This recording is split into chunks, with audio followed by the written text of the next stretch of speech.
Alright everybody, Logan Alex CPA here. So I released a video this past Friday about how the HEROES Act doesn't really make anybody happy. And in that video, I told you about Democratic Congresswoman Kendra Horn of Oklahoma, and I walked you through her press release, her statements where she said why she would not be voting for the HEROES Act, and she was true to her word. She did not vote for the HEROES Act this past Friday evening, though it did of course still pass the House. Turns out Representative Horn was not alone. There were 13 other Democratic members of the House of Representatives, so a total of 14 Democrat members of the House, including Representative Horn. So 14 of them did not vote for the HEROES Act, and I'm going to tell you about all of them right here in this video and tell you in their own words why they passed on the bill and voted nay. Now, 13 of these representatives, including Horn, voted against the HEROES Act because they thought, essentially, there was too much fluff in it, and or they thought it was too partisan. And of those 13, 10 represent districts that Trump won in 2016. I believe that is notable. Now, beyond these 13, there is one representative, number 14, and I'll save her for the end of this video, who actually voted against the HEROES Act because she said she felt it doesn't do enough. Not that it's too partisan or wasteful, but that she wants even more of the same, really. But let's start with the more moderate Democrats who voted against the HEROES Act because they felt there was too much fluff in it and or it was too partisan. Number one, Susan Wild of Pennsylvania said, "I am concerned about supporting a $3 trillion bill that in my view does not do enough to provide direct and immediate assistance to struggling families and that will almost surely not proceed to a vote in the Senate or to any realistic negotiations with our colleagues across the aisle." I imagine a lot of you out there feel this way as well. You see a $3 trillion price tag, and then you look at, hey, what's this going to do for me? And you might be left scratching your head. Number two, Sharice Davids of Kansas, who is the first LGBT Native American MMA fighter in Congress. She voted no, saying, and I quote, "The partisan nature and wide scope of this bill makes it doomed upon arrival in the Senate, only further delaying the aid that we desperately need. Instead, we should use these measures as the foundation for a bipartisan relief package that delivers real solutions to the urgent challenges we face in the wake of this public health crisis." So she's obviously focusing on the partisan nature of the HEROES Act, how it basically has a ton of stuff that many Democrats want, but nothing that would really attract Republicans. Number three, Cindy Axne of Iowa was a bit more blunt. She said that the HEROES Act is nothing more than Washington gamesmanship filled with unrelated wastes of taxpayer dollars. Wow, that's pretty harsh, especially from a first-time congressperson who has been in the House for just a little over a year. I wonder what Pelosi thinks about her.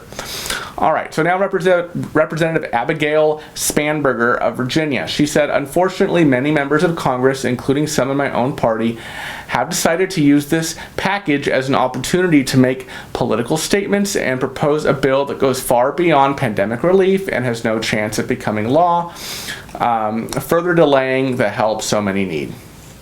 Joe Cunningham of South Carolina called the HEROES Act a partisan wish list. Wow, that sounds a lot like Mitch McConnell, right?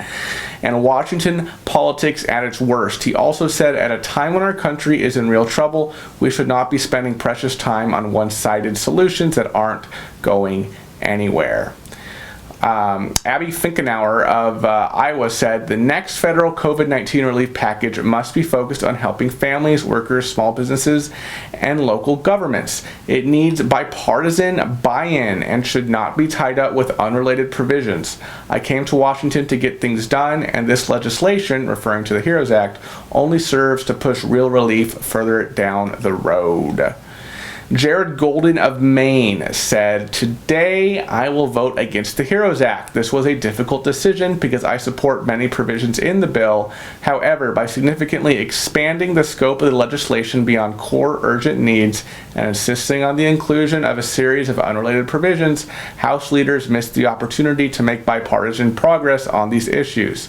Our communities desperately need relief, but this bill moves us no closer to delivering that relief." Kendra Horn of Oklahoma, I told you a lot of what she said on Friday, but just to take a quick excerpt from that, she said, "Messaging bills without bipartisan support are a disservice to the American people, especially during a time of crisis."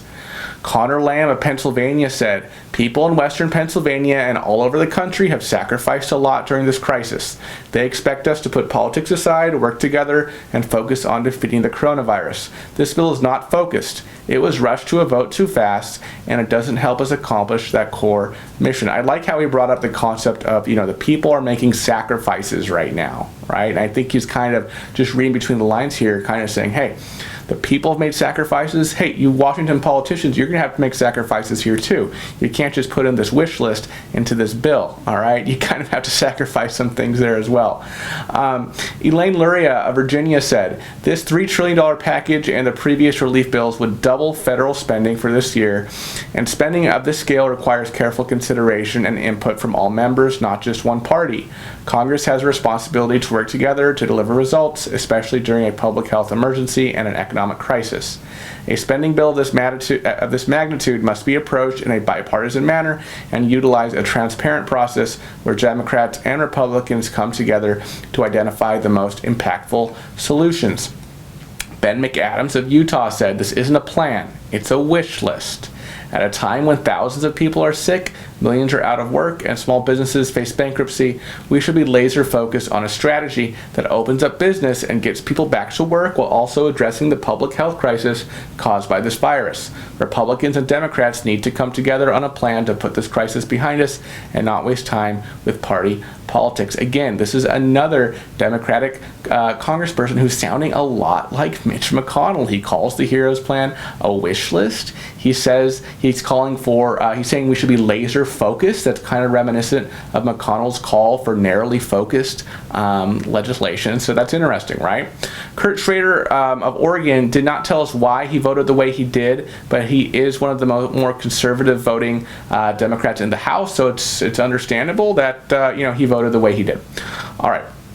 Number 13, Xochitl Torres of New Mexico said, "Hard times call for strong priorities, and Congress should put aside partisan politics to rebuild through smart infrastructure investments." Okay, so those were the 13 I would call them more moderate Democratic members of the House, many of whom represent districts that Trump won in the 2016 presidential election. And they all, for the most part, they all voted against the House Act, the HEROES Act, because they thought it was too big, too much fluff, and or it was too partisan, all right? But there is one member of Congress, Representative Pramila Jayapal, and you'll remember her as one of the ones behind the Automatic Boost to Communities Act.